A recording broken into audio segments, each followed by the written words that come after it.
The first known use of the word Leviathan is certainly in the ancient book of Job. However, the origin of the idea is in dispute. For instance, many believe the Leviathan idea came from either Canaanite, Indo-European, or Greek mythological tales of a god battling a sea serpent. But that rests on the notion that Job was written between 700 and 500 BC.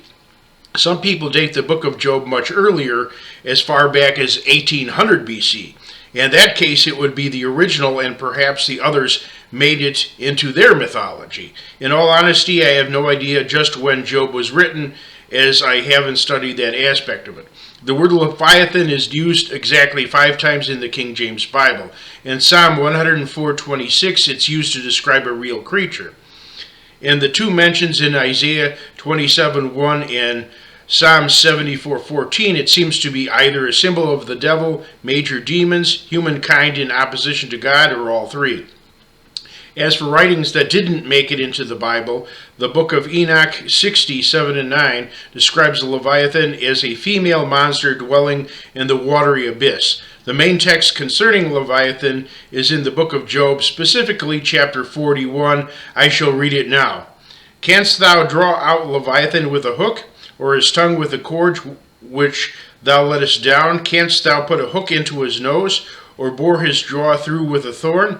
Will he make many supplications unto thee? Will he speak soft words unto thee? Will he make a covenant with thee?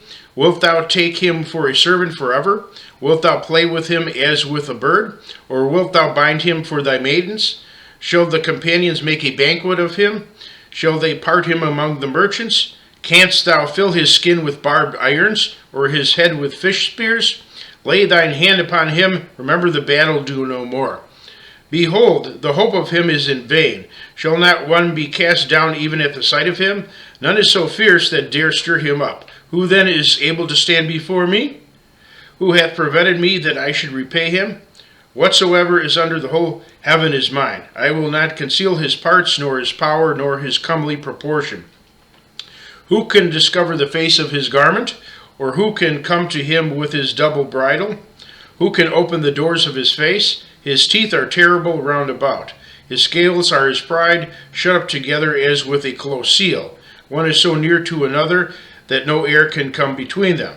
They are joined one to another, they stick together, that they cannot be sundered. By his sneezings a light doth shine, and his eyes are like the eyelids of the morning.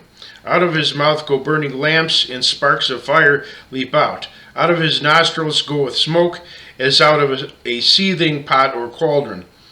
His breath kindleth coals, and a flame goeth out of his mouth. In his neck remaineth strength, and sorrow is turned into joy before him. The flakes of his flesh are joined together. They are firm in themselves, they cannot be moved. His heart is as firm as a stone, yea, as hard as a piece of the nether millstone. When he raiseth up himself, the mighty are afraid. By reason of breakings they purify themselves. The sword of him that layeth at him cannot hold, the spear, the dart, nor the habergeon. He esteemeth iron as straw, and brass as rotten wood. The arrow cannot make him flee. Sling stones are turned with him into stubble. Darts are counted as stubble. He laugheth at the shaking of his spear. Sharp stones are under him. He spreadeth sharp-pointed things upon the mire. He maketh the deep to boil like a pot. He maketh the sea like a pot of ointment. He maketh a path to shine after him. One would think the deep to be hoary. Upon earth there is not his like, who is made without fear. He beholdeth all high things. He is a king over all the children of pride. Now, although a lot of fanciful and poetic language was used, realistic and factual sounding terms were used too. Some believe Leviathan was a whale, others believe it was a common shark, others believe it was a modern crocodile. Notably, saltwater crocodiles have a bite force of 16,400 newtons.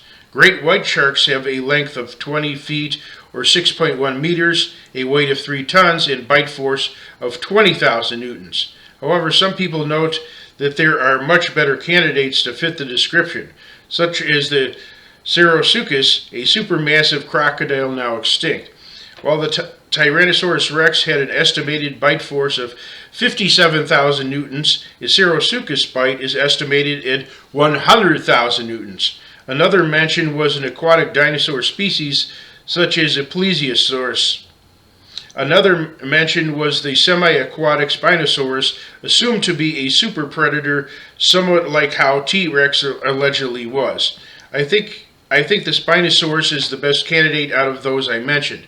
The creature that the Leviathan makes me think of the most is the megalodon shark, scientific name Carcharocles megalodon. It was estimated at least 55 feet or 16.8 meters long, to weigh 50 tons, and have the most powerful bite force of any known animal in history, 130,000 newtons or greater.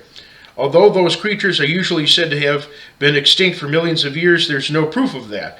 In fact, those vast ages are determined through radiometric dating, which is completely unreliable and rests on preconceived notions. And since only 5% of Earth's oceans have been explored and charted, various supposedly extinct creatures may be still alive today.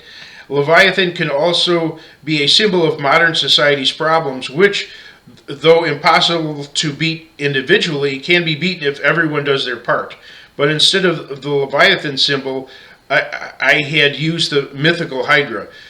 So see my videos titled Defeating the Hydra, Parts 1 and 2. As for endangered creatures who share our planet, we must redirect our efforts into helping them instead of overpopulated humans who are destroying Earth.